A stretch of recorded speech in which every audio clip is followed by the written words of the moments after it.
प्यारे बच्चों, आज अपन क्लास शुरू करते हैं। जो अपना शेष टॉपिक बचा हुआ रह गया था, इससे पहले अपन ने पढ़ा था सर्वनाम शब्द, और सर्वनाम शब्दों के साथ में जो क्रिया आती है पट धातु की, जैसे प्रथम पुरुष शब्द के साथ पट धातु के अंदर से कौन सी क्रिया है। एक वचन के साथ जैसे एक वचन की, द्विवचन वाले पुरुष के साथ द्विवचन की क्रिया, मध्यम वाले पुरुष के साथ मध्यम पुरुष की, और उत्तम पुरुष वाले कारक के साथ उत्तम पुरुष की क्रिया है। अपना पट धातु के ऊपर अपनी चर्चा चल रही थी। पट का अर्थ होता है पढ़ना,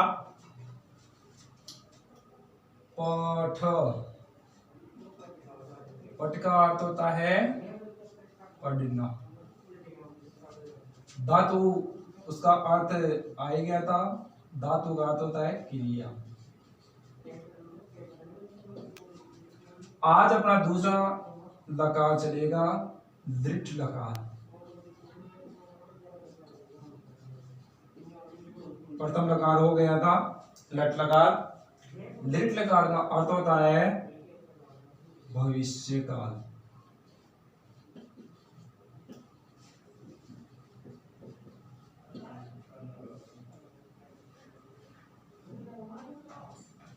भविष्य काल में बात करते हैं अब पुरुष वचन,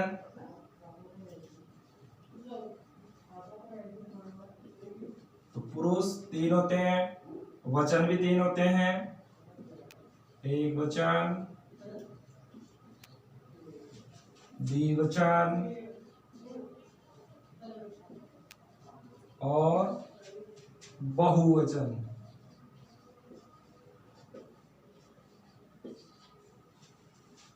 पुरुष के अंदर प्रथम पुरुष लेते हैं अपन।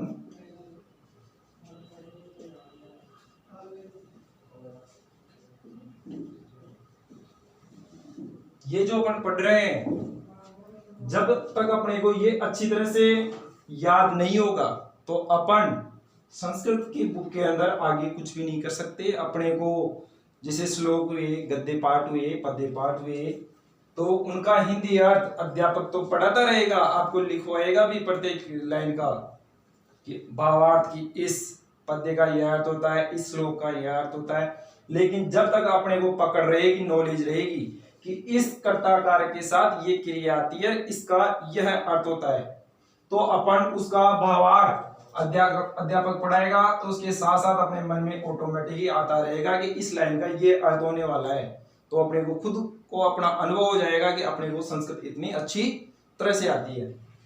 प्रथम पुरुष में भविष्य काल के अंदर आता है पठिष्यति, वो पट धातु, इसमें बीच में इस्य जुड़ जाता है। धातु के अंदर क्या जुड़ जाता है, इसमें इस्य, तो पठिष्यति, पठिष्यता, पठिष्यन्ति।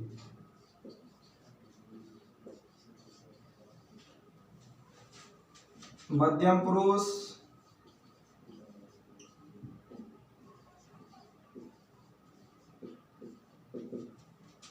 पठिष्यसि,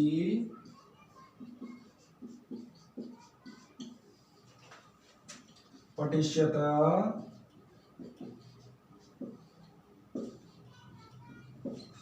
पठिष्यत।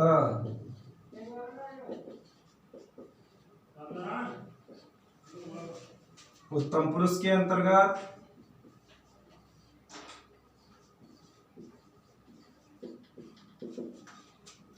पठिष्यामि,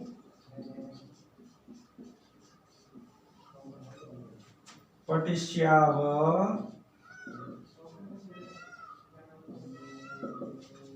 पठिष्याम।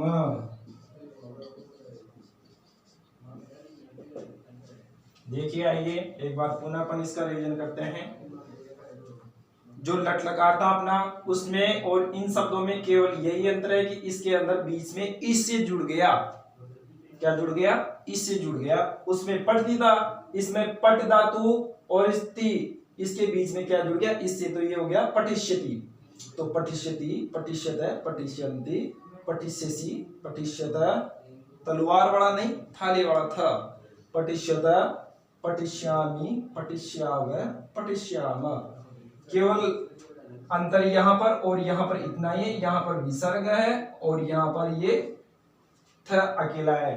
ध्यान रखना संस्कृत में जो ये दो बिंदियां हैं इनको अपन विसर्ग बोलते हैं। क्या बोलते हैं संस्कृत में इनको? विसर्ग। तो इनका बड़ा महत्व है। अगर विसर्ग के अभाव में कोई शब्द है, जैसे मान लो यह पठिष्यतः है और ये पठिष्यत है, तो यहाँ पर विसर्ग है तो ये द्विवचन के अंतर्गत आ गया। विसर्ग नहीं होता है तो ये बहुवचन के अंतर्गत आ गया। कई छात्र भूल जाते हैं कि ये दो बिंदियां क्या है, वो उनको लगाना भूल जाते हैं, तो इनको लगाना नहीं भूलें। एक स्टेंजा याद रखना, जैसे लट लकार हुआ वर्तमान काल और दृढ़ लकार हुआ भविष्य काल, इनके अंतर्गत विसर्ग कहाँ कहाँ लगते हैं? तो ये एल याद रखना। एल अर्थात बीच के तीनों शब्दों में, अर्थात द्विवचन वाले तीनों शब्दों में और अंतिम शब्द में, ये एल याद रखना। आपके दिमाग में बाय द वे आप भूल भी जाओ तो आपको याद रहेगा कि एल है कि बीच के तीनों में और लास्ट के अंतिम शब्द में विसर्ग लगता है। ये हो गया अपना दूसरा लकार अर्थात दृढ़ लकार भविष्य काल। बात करते हैं भविष्य काल की। सर्वनाम शब्द अपन ने देख लिए थे। जैसे वाक्य लेते हैं एक अपन, वे दोनों पढ़ेंगे। वे दोनों क्या करेंगे? पढ़ेंगे। इसको आप संस्कृत में अनुवाद कीजिए। इसका संस्कृत में अनुवाद के लिए वे दोनों सर्वनाम शब्दों में जाइए। वे दोनों को संस्कृत में क्या कहते हैं? काउंटिंग कीजिए। वे दोनों, पहले ये ध्यान दीजिए, ये वे दोनों ये पुल्लिंग के अंतर्गत शब्द है या स्त्रीलिंग के लिए है या नपुंसकलिंग के लिए है? वे दोनों स्पष्ट दिख रहा है, पुल्लिंग शब्द है ये। तो वे दोनों से तौ ते, से एक वचन, तौ द्विवचन और ते बहुवचन। तो वे दोनों द्विवचन है ये। वे सब आता तो बहुवचन हो जाता, तो द्विवचन है वे दोनों। तो वे दोनों के लिए आएगा तौ। पढ़ेंगे, पढ़ता है, पढ़ेंगे, पढ़ चुका, पढ़ना चाहिए, पढ़ो। ये पांचों काल का हिंदी अनुवाद आता है। तो वे दोनों पढ़ेंगे, पढ़ेंगे भविष्य काल आ गया। भविष्य काल में जाओ आप, वे दोनों द्विवचन है। पुरुष है प्रथम पुरुष, तो प्रथम पुरुष द्विवचन में आएगा। पठिष्यत है न कि पठिष्यति आ जाएगा। क्या जाएगा? तौ पठिष्यत।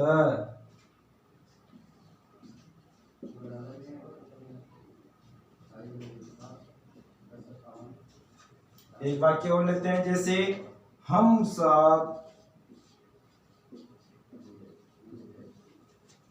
पढ़ेंगे।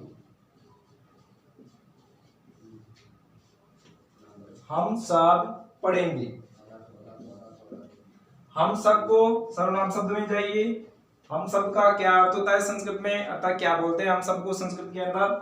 तो हम सब, वह, वे दोनों वे सब, तुम दोनों तुम सब, मैं हम दोनों हम सब। हम शब्द अंतिम शब्द हो गया। तो अहम, आवाम द्विवचन और बहुवचन क्या हो गया? हम सब। तो हम सब को लिखते हैं संस्कृत में, अतः इसमें संस्कृत में अनुवाद होता है वयम। वयम के साथ अर्थात उत्तम पुरुष का बहुवचन शब्द है तो क्रिया भी उत्तम पुरुष की बहुवचन ही आएगी। पठिष्याम।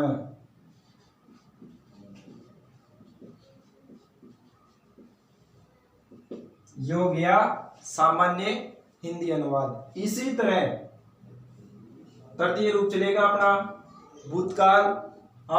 हम सब पढ़ते थे, वे दोनों पढ़ते थे। उन्हीं शब्दों के साथ जो सर्वनाम शब्द है प्रथम पुरुष वाले, मध्यम पुरुष वाले, उत्तम पुरुष वाले, तो सेम यही तरीका रहेगा कि प्रथम पुरुष वाले शब्दों के साथ प्रथम पुरुष की ही क्रिया आएगी। मध्यम पुरुष वाले सर्वनाम शब्दों के साथ मध्यम पुरुष की ही क्रिया आएगी। उत्तम पुरुष वाले सर्वनाम शब्दों के साथ उत्तम पुरुष की ही क्रिया आएगी। एक वचन के साथ एक वचन की क्रिया, द्विवचन वाले शब्दों के साथ द्विवचन की क्रिया, बहुवचन वाले शब्दों के साथ बहुवचन की क्रिया आएगी। अन्यथा अगर आप एक वचन जो शब्द है उनके साथ अगर आप बहुवचन वाले शब्दों की क्रिया लगाओगे तो वो गलत हो जाएगा। ये तरीका अच्छी तरह से मेरे हिसाब से सभी के समझ में आ गया होगा। अब अपन तृतीय जो अपना काल है भूतकाल उसमें चलते हैं, और इसमें आपको एक ही धातु याद करनी पड़ेगी ज्यादातर। आप एक धातु याद कर लीजिए, पट धातु, चल धातु, हस धातु, भू धातु, नृत्य धातु, जो आपको अच्छी लगे एक याद कर लीजिए। बाकी सेम टू सेम सभी धातुएं कुछ धातुओं को छोड़ के इन्हीं के समान रूप बनेंगे उनके। जैसे पट धातु है पटती, पटत, पटंती, तो चल ले लिया अपन ने, तो पट के धातु के स्थान पे चल धातु लगा दो, वो ती त अंति सी त था, ये ऐसे कैसे उसमें जुड़ते जाएंगे, यथावत ऐसे ही रूप बढ़ेंगे। जैसे चल ले लेते अपन, पटती, पटत, पटंती, सेम टू सेम, चलती, चलत, चलंती, चलसी, चलत, चलत, चलामी, चलाव, चलाम। भू धातु ले लीजिए, भवती, भवत, भवंती, भवसी, भवत, भवत, भवामी, भवाव, भवाम। अब तृतीय लकार है अपना लंग लकार। इसका अर्थ होता है भूतकाल।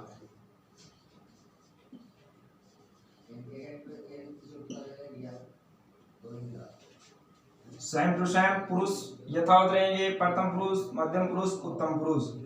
वचन वो ही रहेंगे, एक वचन, द्विवचन और बहुवचन। मैं जो ये है जैसे प्रथम पुरुष के शब्द, मध्यम पुरुष के शब्द, उत्तम पुरुष के ये शब्द लिख रहा हूँ, बाकी पुरुष यथावत ऐसे कैसे आएंगे, वचन, द्विवचन, बहुवचन यथावत आएंगे। पहला हो गया प्रथम पुरुष,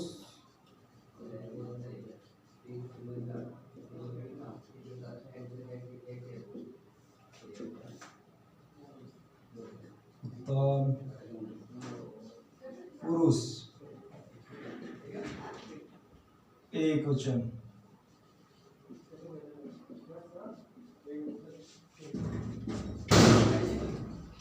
द्विवचन और बहुवचन। चलते हैं अपन भूतकाल के अंदर। एक वचन हो गया अपठते, अपठते, अपठताम, अपठन। ध्यान रहे आपको एक उसका बात का कि जो लास्ट में है ये हल्का सी जो चिन्ह लग रहा है शब्द के अंत में, इसको बोलते हैं हलंत्य। इसका अर्थ होता है शब्द को आधा करना, यानी शब्द आधा। जैसे मैं शब्द है, ये मैं हो गया या कै हो गया। अब ये कै शब्द है, ये पूरा है, अगर इसमें यहाँ पर ये चिन्ह लगा देते हैं हलंत्य, तो ये शब्द हो जाता है आधा, अधूरा। तो इनमें इन चीजों का ध्यान रखिए आप, इन बातों का कि विसर्ग, हलंत्य, अगर इनकी कमी पाई गई तो शब्द आपका गलत हो गया। अपठत, अपठताम, अपठन। मध्यम पुरुष में है ये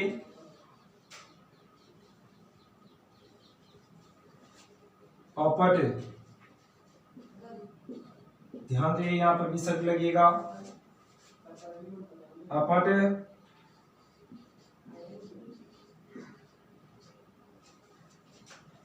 अपठत, अपठताम, अपठन, अपट, अपठतम।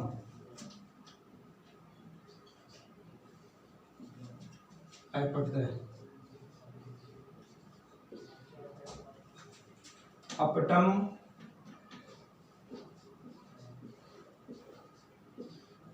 इसमें हलंत्य आएगा अपटाव,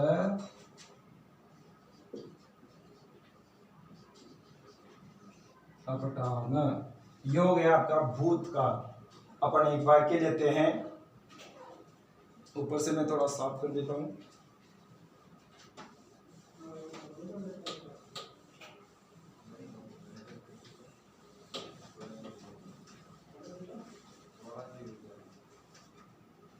एक वाक्य लेते हैं अपन,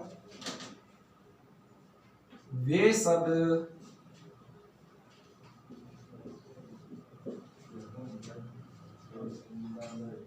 पढ़ते थे। क्यों भूतकाल बोलते हैं? कालों का तो सभी को पता ही होगा, अंग्रेजी में भी आते हैं प्रेजेंट, पास्ट और फ्यूचर, संस्कृत में भी वही लट लकार, दृढ़ लकार और लिंग लकार।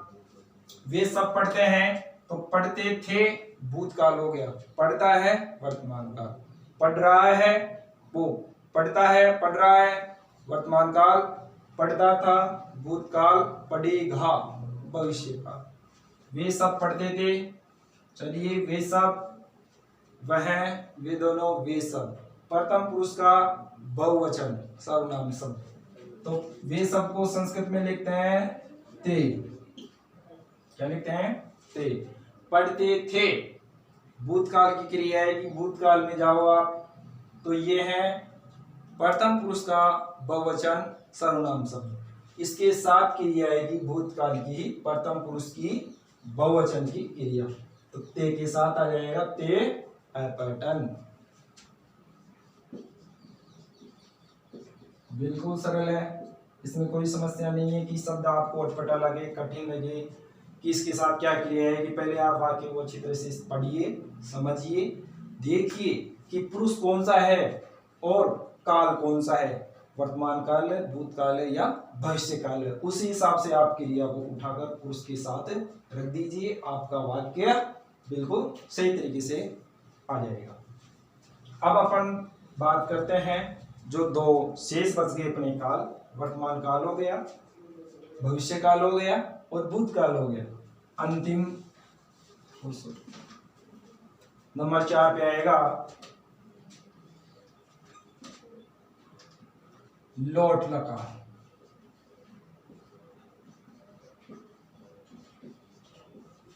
लोट का अर्थ होता है आज्ञार्थक,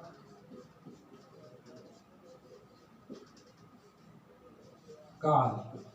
अपन किसी को आज्ञा दें कि तुम पढ़ो, तुम सब जाओ, आज्ञा के रूप में अपन किसी को दिशा निर्देश देते हैं, तो वो आज्ञार्थक की क्रिया आती है। आज्ञार्थक में चलते हैं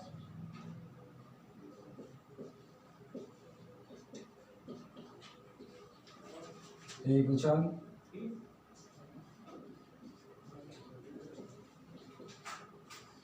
द्विवचन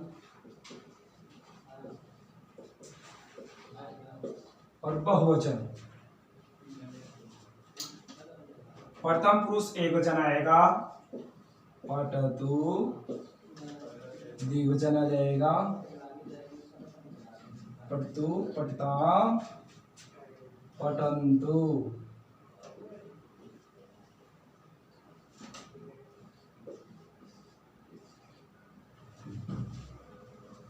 पठ,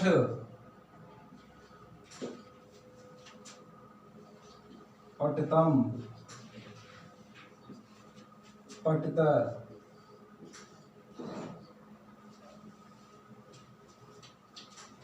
पठतु, पठताम, पठन्तु, पठ, पठतम, पठत, पठानि,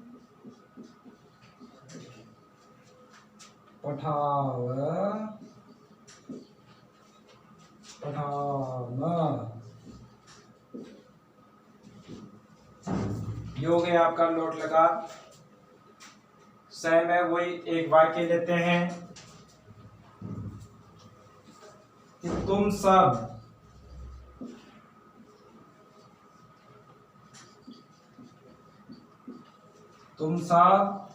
पढ़ो।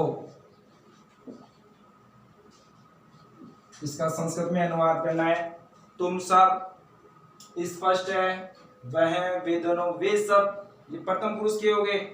तुम दोनों, तुम सब, तो मध्यम पुरुष का बहुवचन कारक अर्थात सर्वनाम शब्द, तो तुम सब का आ जाएगा त्वम, युवाम, यूयम।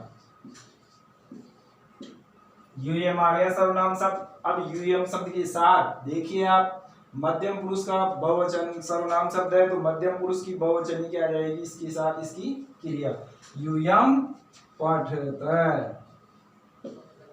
इसका क्या हो गया, यूयम पठतय, इस तरह लोट लगा के भी बिल्कुल आप वाक्य बना के देखना घर पे, बिल्कुल नॉर्मली है, इसमें कोई समस्या नहीं आएगी। इसी तरह इसके वाक्य बन जाएंगे। अंतिम अपना शेष जो रह गया पांचवा लकार,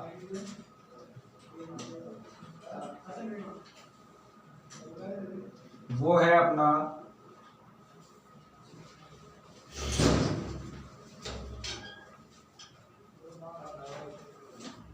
नमस्कार से विधिलिंग लकार।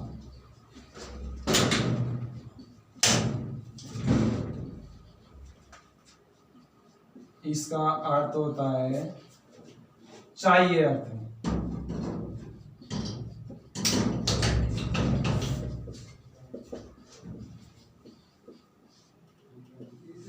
विधिलिंग लकार जैसे हम सबको पढ़ना चाहिए, हम सबको पेड़ लगाने चाहिए, हम सबको समाज की भलाई करनी चाहिए। वही यथावत पुरुष, प्रथम पुरुष, मध्यम पुरुष, उत्तम पुरुष वचन में आते हैं। एक वचन,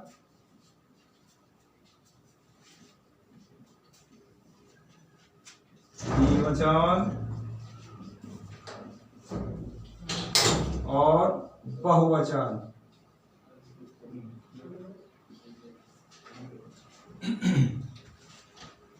प्रथम पुरुष एक वचन है, पठेत, हलन्त्य, पठेताम, हलन्त्य लगेगा, पठेयु, यहां पर हलन्त्य न लग के विसर्ग लगे। मध्यम पुरुष एक वचन है, पठेत, पठेताम, पठेयु, पठे, पठेतम, पठेत, पठेयम, हलन्त्य, पठेव, पठेम। ये हो गए अपने पांचों लकार। आप एक पठ धातु याद रखिए, आपको 1000 धातुएं याद हो गई। पठ, लिख, हस, गच्छ, आगच्छ, नी, चल, अनेक एक याद रखिए।